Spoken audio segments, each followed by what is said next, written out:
Today, we're diving into Amitav Ghosh's novel Gun Island. We're going to unpack its really powerful message about the climate crisis and what it means for all of us on this planet. So, to really get what this novel is about, we actually have to start not with fiction, but with a harsh reality. On June 14th, 2023, a boat carrying more than 700 migrants went down in the Mediterranean.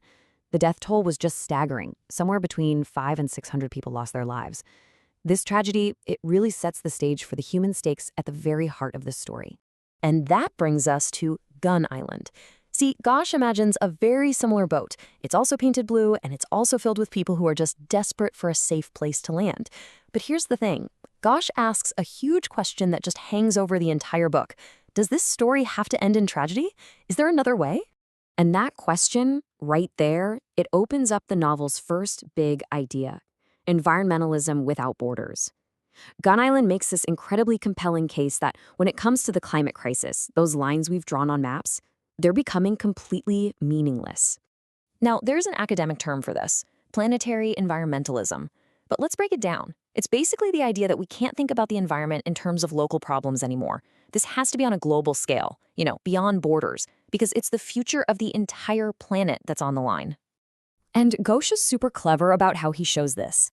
The book isn't just set in one spot. Nope. It hops all over the globe, showing us how all these environmental events that seem totally separate are actually part of the exact same story. They're all deeply connected. So let's follow the trail. First, we land in the Sundarbans, this huge mangrove forest in the global south. And here, islands are literally just being swallowed by the sea. The farmland is turning salty, the wells are getting poisoned with arsenic. There's just no future there. It's forcing all the young people to leave. And then, bam, the story zips us over to a totally different world. Or so you'd think. The burning hills of Los Angeles in the wealthy global north. And this contrast is so powerful because it just shatters any idea that money can keep you safe. The book shows that nobody, not even the richest among us, is immune to these terrifying climate-fueled wildfires. And for our last stop, the flooded streets of Venice. A city that's famous for mastering its relationship with water is now facing an existential threat from that very same water.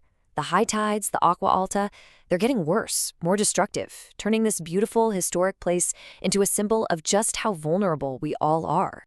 There's this great quote from a literary critic, Edwin Gilson, that just hits the nail on the head. He says, "Place functions as a portal to the planetary in Gun Island."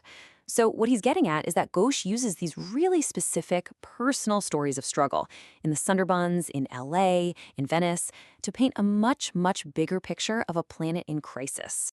Okay, but the novel doesn't stop with just people. It pushes us to think about something even bigger, and honestly, pretty radical: justice for all species. It asks us to consider the idea that animals can be climate refugees too. This idea has a name: multi-species justice. And it might sound complicated, but the core idea is pretty simple. It's about recognizing that when we destroy an environment, we're not just hurting humans. We're destroying ways of life for countless other species, and that our fates are all tied together. Just look at this comparison here. It really lays it all out. On one side, you have humans fleeing floods and salty land. On the other, you have animals fleeing oceanic dead zones and pollution. Humans face militarized borders. Animals face new predators. Humans become victims of traffickers. Animals suffer these mass death events like beaching. The parallel is just, wow, it's undeniable, and it's absolutely intentional. And to really bring this home, Ghosh gives us this heartbreaking story of an Irrawaddy dolphin named Ronnie. A marine biologist in the book is studying her, but as the water gets saltier, Ronnie's migrations become more and more erratic. She's lost. And the story ends in tragedy. Ronnie and her calves die in a mass beaching, and it was possibly caused by man-made noise pollution. Her story becomes this powerful symbol of what one critic calls the violent unmaking of the non-human world. The scholar Donna Haraway summed up this whole mess perfectly when she said, "Right now, the Earth is full of refugees, human and not, without refuge." So a big question is, how did we even get here? The novel argues that this crisis didn't just pop up overnight. And that brings us to The Echoes of the Past, where the story traces the deep historical roots of the mess we're in. This timeline really shows how the book connects the dots over centuries. It suggests this all started way back in the 17th century, during the Little Ice Age, when London started burning huge amounts of coal. That was the beginning of our fossil fuel addiction. Then came the colonial era, which enabled this massive extraction of resources all over the globe to power industrialization. That just sped up and up into what the book calls onrushing turbo capitalism. And today? Well, today we're living with the consequences of those last 400 years all hitting us at once. So, after all that, is there any hope? Well, that's where the novel's incredible ending comes in. It asks this one bold question. Can we, through collective action, actually change the ending to our story?